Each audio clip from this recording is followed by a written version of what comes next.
Good evening dear students, how are you? I hope आप सभी अच्छे होंगे। और आज हम डिस्कस करने वाले हैं 10th क्लास के चैप्टर, और चैप्टर का नाम क्या है? तो चैप्टर का नाम है रिफ्रैक्शन ऑफ लाइट। आज हम इसको डिस्कस करने वाले हैं। काफी इंपॉर्टेंट चैप्टर है और मार्क्स गेनिंग चैप्टर है। ठीक है, तो चलिए शुरू करते हैं हम रिफ्रैक्शन ऑफ लाइट। ठीक है, इसको बाद में डिस्कस करेंगे, लेकिन उससे पहले हम डिस्कस करने वाले हैं what is medium. What is medium? Medium क्या है? वो सब्सटेंस, वो मटेरियल जहां लाइट ट्रेवल कर सके उसको हम क्या बोलते हैं? मीडियम। ओके, तो डेफिनेशन यहां से क्या बनेगा? ए मटेरियल या हम लिख सकते हैं substance in which light can travel. Light can travel called medium. जहां से भी लाइट ट्रेवल कर सके उसको हम क्या बोलते हैं? मीडियम बोलते हैं। फॉर एग्जाम्पल, तो फॉर एग्जाम्पल हमने क्या लिया? एयर। एयर के थ्रू लाइट जा सकती है। वाटर, आइस, केरोसिन, बेंजीन,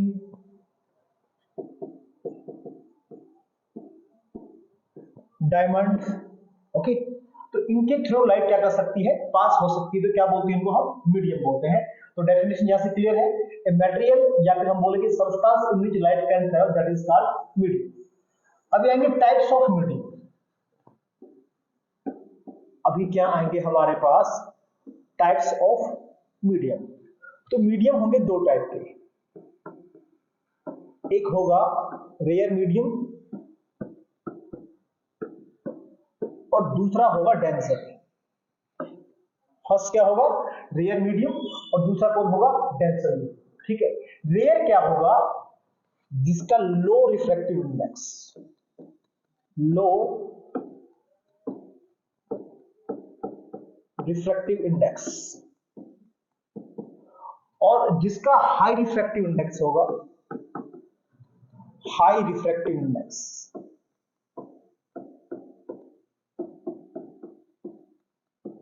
उसको हम क्या बोलेंगे? डेंसर। और जिसका रिफ्रैक्टिव इंडेक्स क्या होगा? लो, उसको हम क्या बोलेंगे? रेयर बोलेंगे। अभी ये रिफ्रैक्टिव इंडेक्स है क्या? ठीक है, इसको डिस्कस करते हैं। देखिए, जैसे मान लीजिए आपके सामने दो स्टूडेंट हैं, ए और बी। इनमें से बड़ा कौन है, छोटा कौन है, ये आपको पता लगाना है। तो आप पता लगाएंगे कैसे?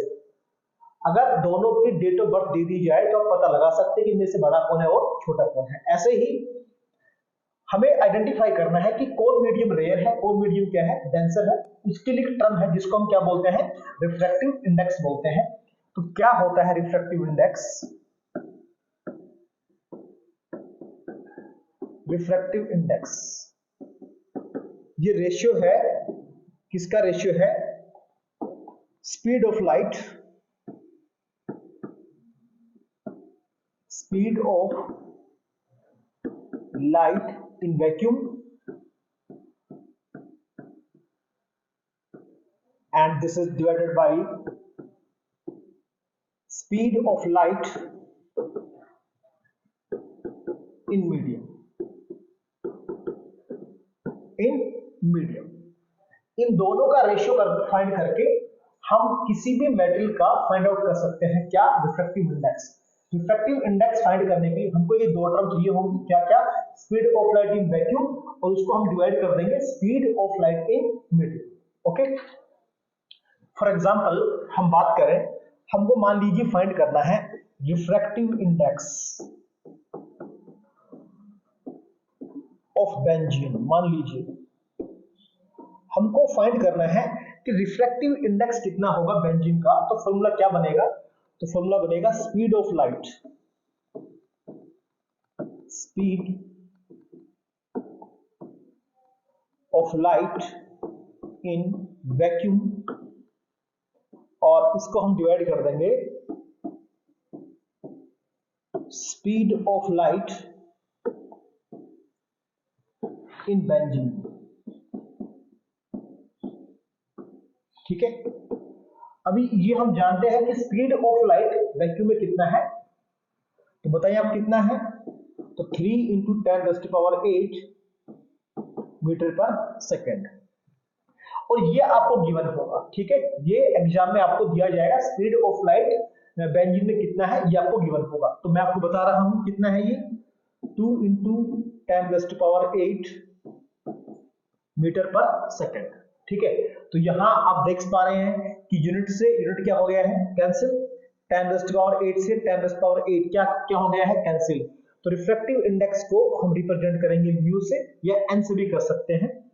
यहां लगा रहा हूं मैं बी, बी मतलब क्या हो गया है, बेंजीन। तो कितना होगा वो 3/2, 3/2 मीन्स वो कितना होगा 1.50, या आप लिख सकते हैं 1.5, ठीक है। एक तो इस पे 1 मार्क्स में क्वेश्चन आपको मिलने वाला है कि आपको फाइंड आउट करना होगा रिफ्रैक्टिव इंडेक्स किसी भी मीडियम का, ठीक है। जैसे मैंने फाइंड आउट किया है बेंजीन का, ये टर्म कांस्टेंट है 3 इंटू 10⁸ मीटर पर सेकेंड, ये वैल्यू आपको दी जाएगी। अगर यहाँ पे ग्लास पूछेंगे तो लाइट का स्पीड ग्लास में आपको दिया जाएगा, ठीक है। जैसे अभी आपसे क्वेश्चन मैंने पूछा है कि रिफ्रैक्टिव इंडेक्स ऑफ बेंजीन कितना है, तो यहाँ स्पीड ऑफ लाइट बेंजीन का, speed of light in benzene आपको दिया जाएगा। सिंपली आपने इसको क्या करना है, सिंप्लीफाई करना है, और आपके पास क्या आ जाएगा, आपका आंसर आएगा और आपको 1 मार्क्स भी मिल जाएगा, ठीक है। ऐसा भी हो सकता है कि आपसे पूछा जाए speed of light in benzene, तो आप क्या कर सकते हैं, इसको नीचे ले आएंगे और ये टर्म यहां शिफ्ट हो जाएगी, ठीक है। क्वेश्चन ये ऐसे भी बन सकता है, ठीक है। तो in this way speed of light in vacuum and speed of light in benzene, इनका रेशियो फाइंड आउट करके हम फाइंड आउट कर सकते हैं किसको, रिफ्रैक्टिव इंडेक्स को, ठीक है। सिंपल है बिल्कुल। तो चलिए इसी तरीके से हमने कुछ रिफ्रैक्टिव इंडेक्स आपके सामने ये दिखा रखे हैं। जैसे ये हो गया है मटेरियल मीडियम, और ये क्या हो गया है, रिफ्रैक्टिव इंडेक्स। तो एयर का रिफ्रैक्टिव इंडेक्स कितना है 1.0003, आइस कितना है 1.31, वाटर कितना है 1.33, अल्कोहल कितना है 1.36, केरोसिन कितना है 1.44, और अभी हमने कैलकुलेट किया था आपके सामने इसका बेंजीन का, कितना है वो 1.50, ग्लास कितना है 1.52, और ये क्राउन ग्लास है और ये फ्लिंट ग्लास है 1.65, और डायमंड कितना है 2.42।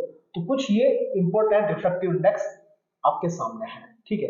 अच्छा, आप यहां से देख पा रहे हैं कि जो रिफ्रैक्टिव इंडेक्स है, ये वाला जो रिफ्रैक्टिव इंडेक्स है ये मिनिमम रिफ्रैक्टिव इंडेक्स है, और ये वाला क्या है, मैक्सिमम रिफ्रैक्टिव इंडेक्स है, ठीक है। एक क्वेश्चन इसमें और बन सकता है, क्या क्या बन सकता है, speed of light, speed of light minimum कहां होगा और मैक्सिमम कहां होगा। तो जैसा कि आप इस फॉर्मूले में देख पा रहे थे कि रिफ्रैक्टिव इंडेक्स निकालने का तरीका क्या है, speed of light in vacuum divided by speed of light in medium, ठीक है। रिफ्रैक्टिव इंडेक्स क्या कर रहा है, speed of light in medium को इनवर्सली प्रोपोर्शनल कर रहा है। इनवर्सली मतलब जिसका रिफ्रैक्टिव इंडेक्स हाई होगा उसके अंदर स्पीड ऑफ लाइट क्या होगा, कम होगा, ठीक है। ओके, तो सेम थिंग इज हियर, क्या, जैसे यहां आप ये देख पा रहे हैं कि यहां आपका, यहां जो है रिफ्रैक्टिव इंडेक्स वो मिनिमम है, और डायमंड के अंदर जो क्या है स्पीड ऑफ रिफ्रैक्टिव इंडेक्स क्या है, मैक्सिमम है। तो स्पीड ऑफ लाइट क्या हो जाएगा, रिवर्स हो जाएगा। यहां जो स्पीड ऑफ लाइट है ये क्या होगा, मैक्सिमम होगा, और स्पीड ऑफ लाइट इसमें क्या होगा, मिनिमम होगा, ठीक है। ओके, चलिए अब हम चलते हैं आज के हमारे टॉपिक पे। और टॉपिक हमारा क्या था आज का, refraction of light.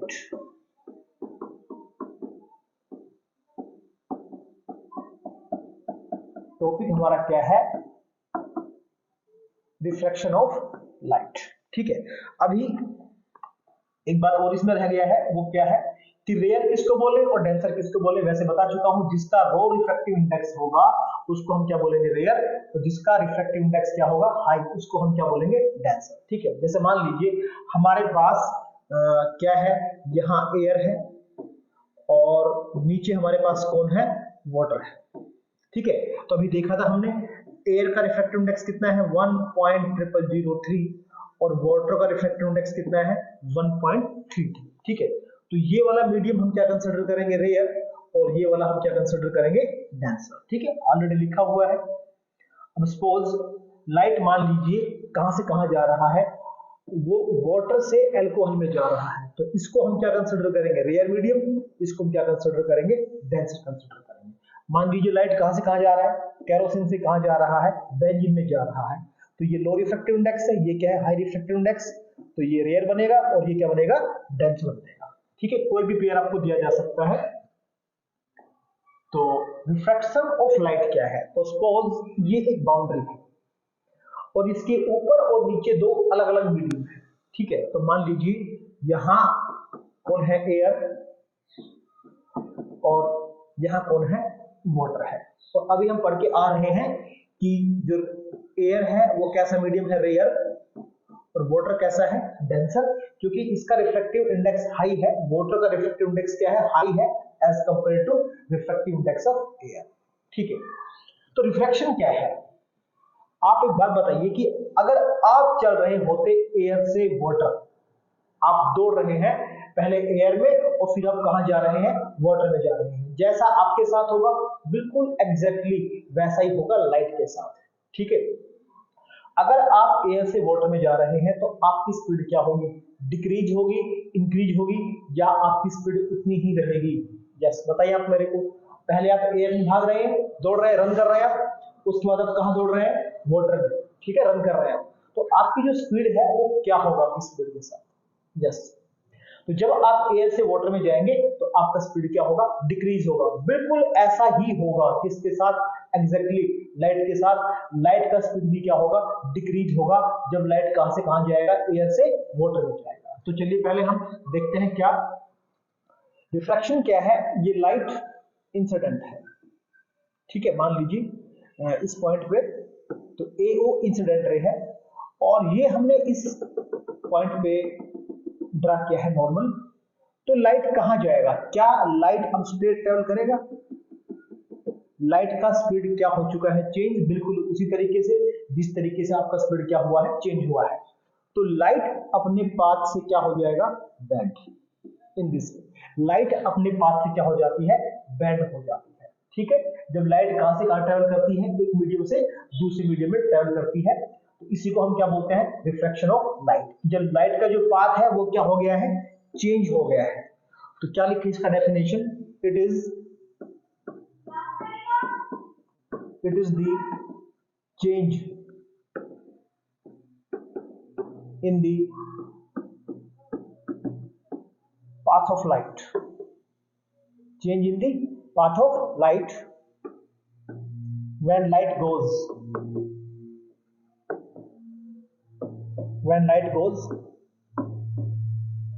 from one medium to another medium।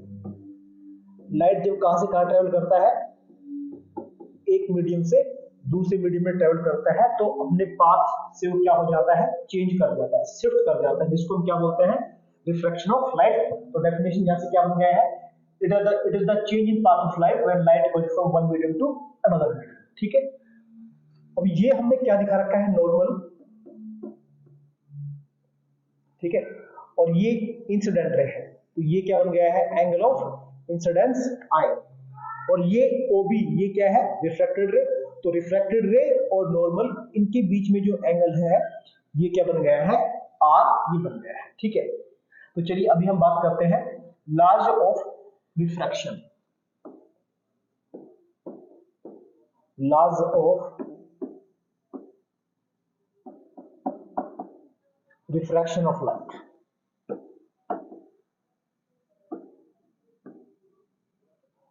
First law क्या है, इंसिडेंट रे, रिफ्रैक्टेड रे और नॉर्मल तीनों कहां होंगे, एक ही प्लेन में होंगे। ठीक है, तो ये फर्स्ट लॉ है, इंसिडेंट रे,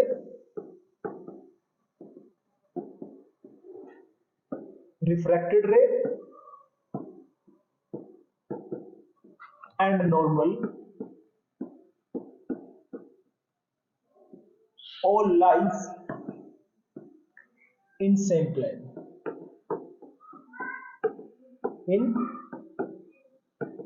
same plane। और सेकेंड लॉ जो काफी इंपॉर्टेंट होने वाला है, क्या है वो, जो रिफ्रैक्टिव इंडेक्स है उसका refractive index mu, sine of angle of incidence and sine of angle of refraction, ये गिवन पेयर के लिए क्या रहेगा, कांस्टेंट रहेगा। क्या रहेगा ये, कांस्टेंट। तो सेकंड लॉ क्या है, the ratio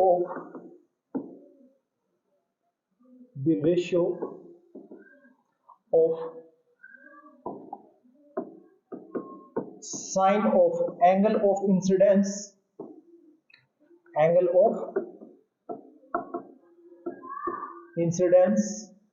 and sine of angle of refraction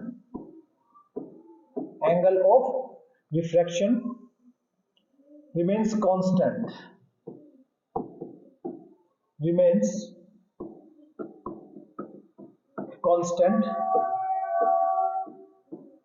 for a given pair। कोई भी पेयर है उसके लिए क्या रहेगा, ये कांस्टेंट रहेगा। ठीक है, जैसे पेयर हमने क्या लिया, जैसे यहाँ कौन है एयर, यहाँ कौन है वाटर। ठीक है, तो जब भी लाइट कहां से कहां जाएगी, एयर से वाटर जाएगी, किसी भी एंगल पे जाएगी, ये एंगल चाहे कितना भी हो, उसके लिए ये आई और हमने आर कैलकुलेट करना है, और उनका हमने क्या करना है, साइन आई साइन आर का जो रेशियो आएगा वो हमेशा क्या आएगा, एक कांस्टेंट टर्म आएगा। ठीक है, जिसको हम क्या बोलते हैं, स्नेल्स लॉ। इसको हम क्या बोलते हैं, काफी इंपॉर्टेंट है ये, इसको हम क्या बोलते हैं, स्नेल्स लॉ बोलते हैं। ठीक है, क्या बोलते हैं इसको हम, स्नेल्स लॉ बोलते हैं। अच्छा, यहां हमारे पास AO क्या है, तो AO हमारे पास है इंसिडेंट रे। ठीक है, इसको लिख रहे हैं n और इसको लिख दिया है n डैश, n डैश,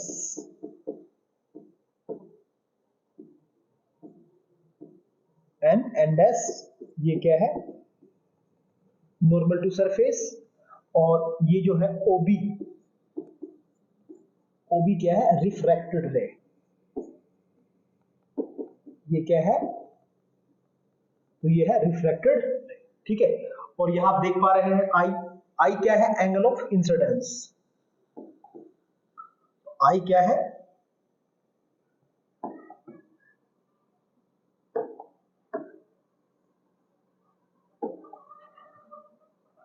आई क्या है, तो ये है एंगल ऑफ इंसिडेंस, और आर जो यहां दिखा रखा है ये क्या है, एंगल ऑफ रिफ्रैक्शन। ये क्या है, एंगल ऑफ रिफ्रैक्शन। ठीक है, आप कंप्लीट को एक साथ स्क्रीनशॉट कर सकते हैं, आपको लिखने में इससे आसानी रहेगी। ठीक है, तो ये है रिफ्रैक्शन ऑफ लाइट का डेफिनेशन, और ये है laws of refraction of light. ठीक है, इंसिडेंट रे, रिफ्रैक्टेड रे, नॉर्मल एक प्लेन में रहेंगे, और गिवन पेयर के लिए sine of angle of incidence and ratio किसका, sine of angle of refraction, ये गिवन पेयर के लिए क्या रहेगा, कांस्टेंट रहेगा, जिसको हम क्या बोलते हैं, स्नेल्स लॉ बोलते हैं। क्या बोलते हैं इसको हम, स्नेल्स लॉ बोलते हैं। ठीक है, अभी इसमें मान लीजिए अभी तो लाइट कहां से कहां ट्रेवल कर रहा था, लाइट ट्रेवल कर रहा था मान लीजिए एयर से, अभी हमने एग्जांपल लिया था, लाइट ट्रेवल कर रहा है एयर से वाटर, तो ये रेयर हो गया है और ये क्या हो गया है, डेंसर मीडियम हो गया है। ये लाइट इन दिस वे क्या है, इंसिडेंस। तो हमने ये क्या किया है, नॉर्मल ड्रा किया है, तो लाइट इस रास्ते पे ट्रेवल कर रहा होता अगर मीडियम चेंज नहीं हुआ होता तो। ठीक है, लेकिन मीडियम चेंज हो गया है, तो एक बात आपने और ध्यान रखना है कि अगर लाइट रेयर से कहां जाती है, डेंसर, लाइट कहां जाती है, रेयर से डेंसर जाती है, तो लाइट कहां बेंड होगी, टुवर्ड्स द नॉर्मल। कहां बेंड होगी, टुवर्ड्स द नॉर्मल। तो ये जो लाइट है इन दिस वे ट्रेवल करेगी। ठीक है, और अगर लाइट कहां से कहां जा रही है, सपोज ऐसा होता कि यहां वाटर होता और यहां पे क्या होता, एयर, मतलब ये डेंसर है और ये क्या है, रेयर, इन दिस वे। ये नॉर्मल हो गया, तो लाइट फिर से इस रास्ते पे नहीं जाएगा, ठीक है, इसलिए क्या दिखा रहा हूं इसको मैं डॉटेड। अभी लाइट कहां से कहां आ गया है, डेंसर से रेयर आ गया है, तो लाइट का स्पीड क्या होगा अप। इस वाले केस में क्या था, लाइट कहां से कहां आया है, रेयर से कहां आया है, डेंसर, तो लाइट का स्पीड क्या हुआ है, कम हुआ है, बिल्कुल उसी तरीके से जिस तरीके से आपका स्पीड कम होगा। अगर आप भी जाएंगे एफ से मोटर तो आपका स्पीड क्या होगा, कम होगा, इसलिए आप बैंड हो जाएंगे, कहां बैंड हो जाएंगे, टुवर्ड्स दी नॉर्मल। और अगर लाइट कहां से कहां जा रही है, डेंसर से कहां जा रही है, रेयर, तो ये कहां जाएगी लाइट, नॉर्मल से दूर, ठीक है, तो ये light in this way travel करेगा लाइक दिस, नॉर्मल से कहां भाग गया है, दूर भाग गया है, ठीक है, इन दिस वे। बस आपने एक को ध्यान रखना है कि अगर लाइट अगर कहां से कहां जा रही है, रेयर से डेंसर, तो बैंड कहां होगी, bands towards the normal, towards the normal, ठीक है। और अगर लाइट कहां से कहां जा रहा है, डेंसर से रेयर, तो इसका रिवर्स कर देंगे, अगर लाइट कहां से कहां जा रहा है, डेंसर से रेयर, तो बैंड कहां होगा, bands away from the normal, तो फिर क्या हो जाएगा। और अगर लाइट ट्रेवल कर रहा है कहां से कहां, डेंसर से रेयर, तो कहां बैंड होगा, bands away from the normal, away from the normal, ठीक है, तो ये आपने ध्यान रखना है, ठीक है। चलिए नेक्स्ट हम देखते हैं इसमें लेंस। लेंस से पहले हम बात करते हैं ग्लास स्लैब, रिफ्रैक्शन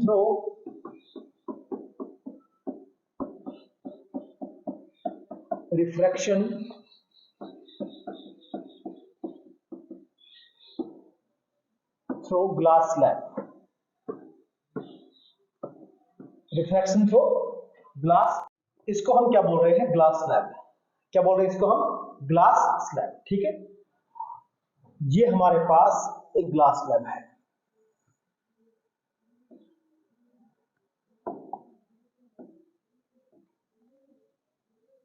ठीक है, ये ग्लास स्लैब हमारे पास है।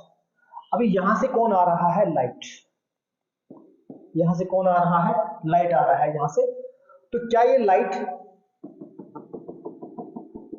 स्ट्रेट ट्रेवल करेगा, नहीं करेगा, क्यों नहीं करेगा, क्योंकि इसके ऊपर कौन है, एयर है, फिर कौन हो गया है, ग्लास, और फिर से कौन आ गया है, air. Light in this way incident है, तो लाइट पहले कहां जा रहा है, एयर में, इसके बाद कहां से पास होगा, ग्लास से, और फिर से लाइट कहां आएगा, एयर में आएगा। तो जैसे लाइट यहां से एंटर करेगा तो एक बार रिफ्लेक्शन यहां होगा, लाइट इसके अंदर एंटर कर गया है, फिर लाइट यहां से बाहर निकलेगा, तो फिर से क्या हो रहा है, मीडियम चेंज हो रहा है, तो फिर से क्या होगा, यहां रिफ्लेक्शन, तो लाइट स्ट्रेट ट्रेवल नहीं करेगा, ठीक है। तो कहां ट्रेवल करेगा, तो उसके लिए हमें क्या करना है, ये हमने क्या ड्रा कर दिया है, नॉर्मल, ओके। तो अभी लाइट कहां से कहां आ रहा है, रेयर से डेंसर, तो कहां लाइट बैंड हो जाएगा, towards the normal, in this way. तो लाइट कहां बैंड हो गया है, टुवर्ड्स द नॉर्मल, क्योंकि लाइट कहां से कहां ट्रेवल कर रहा है, एयर से ग्लास, मतलब रेयर से लाइट कहां आ रहा है, डेंसर में आ रहा है, इसलिए, ओके। और अभी लाइट कहां जा रहा है, वंस अगेन इस पॉइंट पे क्या ड्रा करना है हमने, नॉर्मल। तो अभी लाइट कहां जा रहा है, ग्लास से एयर, मींस कहां जाएगा ये, away from the normal, in this way, in this way, ठीक है। तो ये हमारे पास कौन है, इमर्जेंट रे, जो फाइनली बाहर आएगी उसको हम क्या बोलेंगे, इमर्जेंट रे बोलेंगे। जैसे हमने क्या लिखा है यहाँ पे, के एल एम, और ये क्या हो गया है, एन। तो यहां हमारे पास जो के एल है, के एल, ये कौन है, तो ये है इंसिडेंट रे, कौन है ये, इंसिडेंट रे। एल एम क्या है ये, तो ये है रिफ्रैक्टेड रे, कौन है ये, रिफ्रैक्टेड रे है, ठीक है। और ये फाइनली बाहर जा रही है, कौन, एम एन, तो ये क्या हो गया है, इमरजेंट रे, इसको हमने क्या बोल दिया है, क्या है ये, इमरजेंट रे है। ठीक है, अभी इसमें एक इंपॉर्टेंट डेफिनेशन आता है जिसको हम बोलते हैं लेटरल डिस्प्लेसमेंट। क्या बोलते हैं, लेटरल डिस्प्लेसमेंट। क्या है लेटरल डिस्प्लेसमेंट? देखिए, अगर ग्लास स्लैब नहीं होता तो ये जो लाइट है वो इस रास्ते पे ट्रेवल कर रही होती, ठीक है ना, तो ये लाइट K से K dash in this way travel कर रही होती, बिल्कुल सीधे। लेकिन बीच में कौन रखा हुआ था, ग्लास स्लैब रखा हुआ था, इस वजह से क्या हुआ कि light in this way travel कर रहा है। ठीक है, तो अगर ग्लास स्लैब नहीं होता तो लाइट इस ट्रैक पे ट्रेवल कर रही होती, लेकिन ग्लास स्लैब होने की वजह से लाइट यहां से यहां शिफ्ट हो गई है। तो इन दोनों के बीच में जो परपेंडिकुलर डिस्टेंस है, किस किस के बीच में,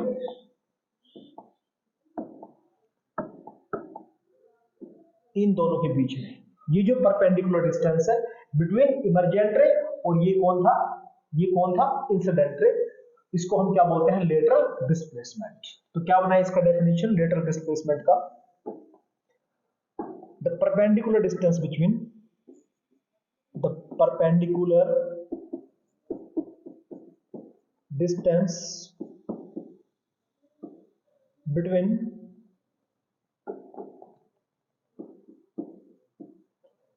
इंसिडेंट रे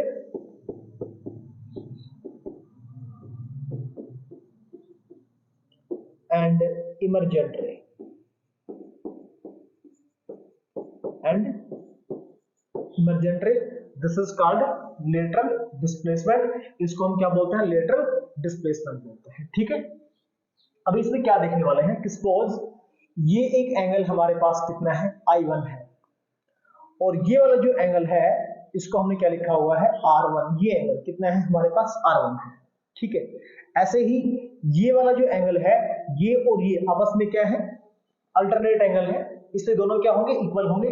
तो इसको भी मैं कंसीडर कर सकता हूं, R1 कंसीडर कर सकता हूं, या आप चाहें तो आप इसको I2 लिख सकते हैं, क्योंकि ये लाइट, ये जो लाइट है LM इस सरफेस पे क्या है, इंसिडेंट है, तो इसको आप चाहें तो क्या लिख सकते हैं, I2 भी लिख सकते हैं। ठीक है, लेकिन ये I2 किसके बराबर है, R1 के बराबर है, तो आप इसको R1 भी लिख सकते हैं। और यहां लाइट इन दिस वे, तो ये कौन हो गया है, सपोज R2, जिसको मैंने क्या लिखा हुआ है, E लिखा हुआ है। ठीक है, देखिए अगर मैं बात करूं इस सरफेस की, अगर मैं बात करूं ABCD सरफेस की बात करें, अगर हम बात करते हैं किसकी बात करते हैं, AB सरफेस की बात करते हैं, तो KL क्या है, इंसिडेंट रे, और LM क्या है, रिफ्लेक्टेड रे। ठीक है, क्योंकि लाइट ये आ रहा है, ये जा रहा है। इस सरफेस की बात करें, CD सरफेस की बात करें, ये वाला जो CD है उसकी बात करें, तो LM क्या है, इंसिडेंट है, और MN क्या है, रिफ्लेक्टेड है। लेकिन ग्लास स्लैब के लिए ये क्या होगा, KL क्या होगा, इंसिडेंट रे, LM क्या होगा, रिफ्लेक्टेड रे, और ये फाइनली बाहर जा रहा है, तो ये कौन होगा, इमरजेंट रे होगा। ठीक है, एक बात और इसमें ध्यान रखनी है क्या, कि ये जो एंगल है I1 और कौन सा, ये वाला E, ठीक है, ये क्या होंगे, इक्वल होंगे। जो I1 है इक्वल किसके होगा, E के। I1 कौन है, एंगल ऑफ इंसिडेंस, और E कौन है, एंगल ऑफ इमरजेंट। ठीक है, यहां से ये वाला कौन है, तो ये है एंगल ऑफ इंसिडेंस, और E कौन है, तो E है angle of emergent. Incidence angle क्या है, इंसिडेंट रे ने कितना एंगल बनाया नॉर्मल के साथ, इसको हम क्या बोलेंगे, angle of incidence. Refraction angle क्या है, रिफ्रैक्टेड रे ने नॉर्मल के साथ कितना एंगल बनाया, इसको हम क्या बोलेंगे, एंगल ऑफ रिफ्रैक्शन। और इमरजेंट रे ने कितना एंगल बनाया किसके साथ, नॉर्मल के साथ, इसको हम क्या बोलते हैं, इसको हम बोलते हैं एंगल ऑफ इमरजेंट बोलते हैं। ठीक है, चलिए आगे देखते हैं, हम एक एग्जांपल से बात करते हैं। Show that apparent